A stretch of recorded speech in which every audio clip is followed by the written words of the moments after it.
Feel drained, overlooked, or stuck in your own life? I'm about to flip the script. I'm about to flip the script on something you've been running from. Boredom, not meditation. Boredom, not mindfulness cliches. Boredom. I'm talking about turning stillness into your sharpest weapon. Stay with me because the truth I'm about to drop will shake up everything you thought you knew about growth after 40. If you can handle 7 minutes of intentional nothing, good news, you'll unlock a level of clarity and power that most people never touch.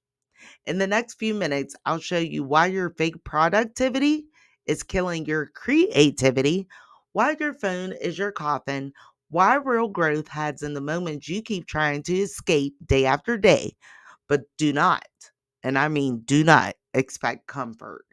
Expect a reset that exposes what you've been avoiding your entire life. Problem one, the stimulation addiction trap.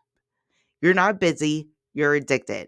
Every time you feel the slightest amount of discomfort or emptiness, you grab your cell phone like it's a digital pacifier. Your brain has become a toddler having a tantrum whenever it's not being entertained.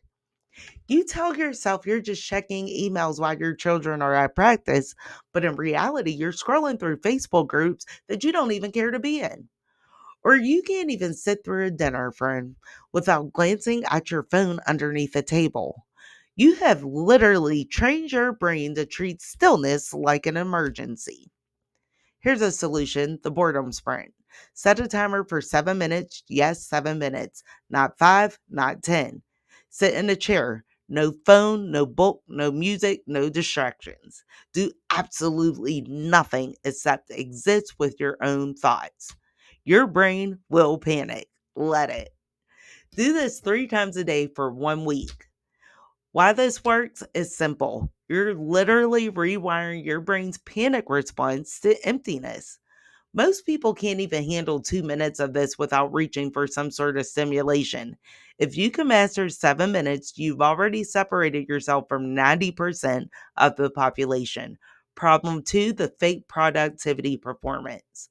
All your productivity hacks are just elaborate procrastination schemes disguised as progress. You're organizing your to do list instead of actually thinking about what matters. You spend 45 minutes tweaking your retirement spreadsheet and color coordinating everything, reorganizing a pantry, and it feels like progress to you. But you still haven't faced the real question of what actually you need or want from the next 20 years. But you think this is meaningful content for your life at this moment. Here's a simple solution. Once a day during your boredom sprint, ask yourself the most childish question possible about your life. Why do I actually want this job? Why do I live here? What am I afraid of? Write down your first unfiltered answer, not the socially accepted one, and then ask why to that answer. Then why again, and go 5 levels deep. Why do I want to change careers? Because I feel unfulfilled. Why do I feel unfulfilled? Because I'm living someone else's definition of success. Well, why am I living someone else's definition of success? Because I never took the time to figure out my own. Why that works is because boredom strips away your psychological makeup.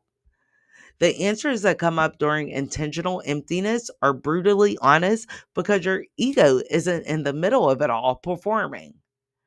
I'm a C. And if you know that this glow up is long overdue, drop the words "I'm ready" in the comments because this isn't survival anymore. This is your transformation.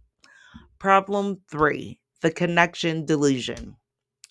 You think you're connected to everything and everyone, but you're connected to nothing. You have 500 social media friends that can't help you figure out who you actually are when you're alone with yourself. You are at this family cookout surrounded by all these people you love, and you still feel strangely isolated. You scroll through photos of old classmates online, convincing that you convince yourself that you are connected, but the truth is you haven't connected to yourself in months. Time for a digital funeral. Pick one day a week and declare your phone deceased. Tell people your phone died. Don't say digital detox, they will think you are insane. Spend the entire day doing things that would bore a teenager to tears. Walk without music, sit in a park without a book, eat a meal without entertainment. Try it, it's hard. Notice how many times you reach for your dead phone. After your digital funeral, write down 3 things you notice about yourself that you never noticed before. These insights only come in the silence. Why it works is simple. When external noise disappears, internal wisdom gets super, super loud. But most people are so afraid of what they might hear, they never give it a chance to speak. But here's where it all gets super tricky. Even when you finally disconnect and sit in silence, your brain will trick you yet again. Because the biggest lie that we tell ourselves in midlife is that we're creative. What comes next will prove you're not as original as you think you are. Problem 4, the creativity counterfeit. You think you're so creative. You think you are so creative, but you're just remixing other people's ideas at lightning speed. Real creativity requires an uncomfortable space between thoughts where new ideas are born. You're all fired up about a new business idea. Oh, you are fired up. You talk about how this side hustle will change your life. But if you look closely, it's just a mashup of something you saw in a podcast last week and an Instagram reel yesterday. You're not reinventing yourself, you're recycling everyone else's glove and putting your name on it. That's exactly what you're doing. Solution? The idea starvation diet. For 48 hours, consume zero new information, no books, podcasts, videos, articles, or conversations about ideas. During this fast, carry a notebook. When boredom hits, write down whatever random thoughts enter your mind about your life, no matter how silly they sound. Don't judge it, don't edit, don't improve it. Just capture the raw mental static. After 48 hours, review your notes. Circle anything that surprises you about what you actually want. Why that works is when you starve the brain of external inputs, it starts creating its own entertainment. The weirdest, most original ideas come from the mental equivalent of your stomach growling. Here's your challenge. Try the 7-minute boredom sprint for 1 week. I guarantee most of you won't make it past 2 days because you'll realize how addicted you are to distraction. But if you can push through, you'll unlock a level of mental clarity that will revolutionize your next chapter. Drop the words "I'm ready" in the comments if you're going to try this and let me know what came up during your first boredom sprint.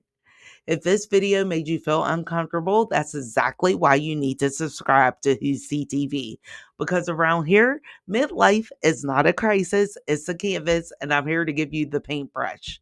Next week, I'm exposing the dark truth about why people who meditate are often more anxious than people who don't, and the counterintuitive practice that actually works. Until then, remember your boredom is your superpower. Most people are just too scared to use it. So do me a favor. Close your eyes real quick. Close your eyes so you can remember this. Boredom is not the enemy, it's the blank canvas on which your midlife transformation begins. That pause you run from is the exact space where your personal growth journey unlocks, where the mindset shift happens, where inspiration finally has room to breathe. Stillness is not wasted time, it's the spark that you need for your midlife glow up. Here, we're no longer fearing quiet. We're actually looking forward to the next chapter. I'll see you